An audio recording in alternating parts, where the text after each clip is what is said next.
नमस्कार. चला, आज आपण विश्वास पाटील यांच्या चंद्रमुखी या जबरदस्त कादंबरीच्या दुनियेत शिरूया. ही एक अशी कहाणी आहे जिथे राजकारणाचं मैदान आणि कलेचा मंच एकमेकांसमोर उभे ठाकतात आणि त्यातून एक विलक्षण नाट्य घडतं. तर आपण या कादंबरीचा गाभा कसा उलगडणार आहोत? आपण 5 टप्प्यांतून जाणार आहोत. सगळ्यात आधी कथेची ठिणगी कुठून पडली, मग ती 2 वेगळी जगं कोणती आहेत, त्या जगातले राजकारणी आणि नृत्यांगना कोण आहेत, त्यांच्या निषिद्ध प्रेमाची गोष्ट काय आहे आणि शेवटी यातून कोणतं रहस्य बाहेर येतं. तर मग सुरुवात करूया पहिल्या भागापासून. कथेची ठिणगी म्हणजे एवढी मोठी कादंबरी लिहिण्याची प्रेरणा लेखकाला मिळाली तरी कुठून? हे बघा, खुद्द लेखक विश्वास पाटील काय म्हणतात.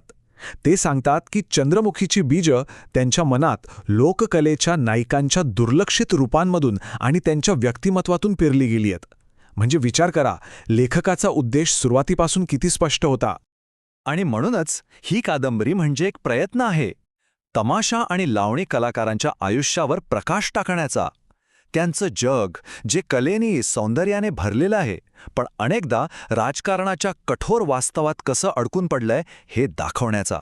आता वळूया दुसऱ्या भागाकडे. 2 जग, एक कहाणी. ही कादंबरी 2 अशा जगांना एकत्र आणते जे एकमेकांपेक्षा पूर्णपणे वेगळे आहेत. कल्पना करा, एका बाजूला आहे राजकारणाचा धुराळा, जिथे फक्त सत्ता आहे, प्रचंड महत्वाकांक्षा आहे आणि खतरनाक डावपेच आहेत. आणि दुसऱ्या बाजूला लावणीच्या घुंगरांचा आवाज, जिथे कला आहे, सौंदर्य आहे आणि मोकळ्या भावनांचा आविष्कार आहे. ही 2 टोकं आहेत. भाग 3, राजकारणी आणि नृत्यांगना. बरं, ही 2 जगं तर झाली, पण या जगात राहणारे कोण आहेत? चला भेटूया त्या 2 मुख्य पात्रांना. हे आहेत दौलतराव देशमाने.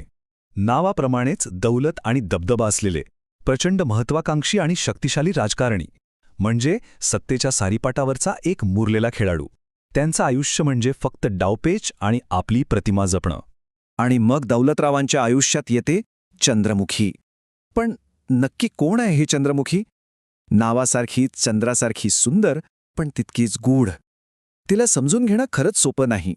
आणि आता येतो कथेचा चौथा आणि सर्वात महत्त्वाचा भाग, एक निषिद्ध प्रेमकथा. जेव्हा ही 2 पात्र एकमेकांना भेटतात तेव्हाच तर खऱ्या अर्थाने कथेला सुरुवात होते. जेव्हा राजकारणाचं जग आणि कलेचं जग एकमेकांना धडकतात तेव्हा एका गुप्त आणि निषिद्ध प्रेमकथेचा जन्म होतो. ही गोष्ट इतकी धोकादायक आहे की दोघांनी आजवर जे काही कमावलंय ते सगळं क्षणात मातीमोल होऊ शकतं. त्यांच्या नात्यात किती खोली आहे हे तिच्या एकाच संवादावरून कळतं, जिथे ती म्हणते, मॅडम, माझ्यावर ठेवलेल्या विश्वासाची परतफेड करण्यातच मी स्वतःला भाग्यवान समजेन. यातूनच दिसतं की हे नातं किती घट्ट आणि प्रामाणिक आहे. आणि आता आपण येतोय शेवटच्या टप्प्याकडे, प्रकटीकरण आणि रहस्य. कारण असं नातं किती काळ लपून राहणार, बरोबर? आता कथा अशा एका वळणावर येतेय जिथे सगळं काही उघडं पडण्याची शक्यता आहे. आता कथेमधला तणाव इतका वाढतो की दौलतरावांच्या आजूबाजूच्या लोकांना संशय यायला लागतो. कुजबूज सुरू होते. एक असं सत्य आहे जे कुणी उघडपणे बोलत नाहीये, पण ते सगळ्यांना जाणवतंय. आणि राजकारणात काही रहस्य खरंच जीवघेणी असतात. मग दौलतराव आणि चंद्रमुखीचं सत्य नेमकं आहे तरी काय? आणि जर हे सत्य बाहेर आलं तर? आणि मग अखेर तो प्रश्न विचारला जातो दौलतरावांच्याच एका माणसाकडून, जो प्रश्न सगळ्यांच्या मनात धुमसत होता. कोण ही चंद्रमुखी? बस, हा एकच प्रश्न म्हणजे जणू एका मोठ्या वादळाची नांदी ठरतो. शेवटी प्रश्न हाच उरतो की कला आणि सत्ता यांच्या लढाईत जिंकतं कोण?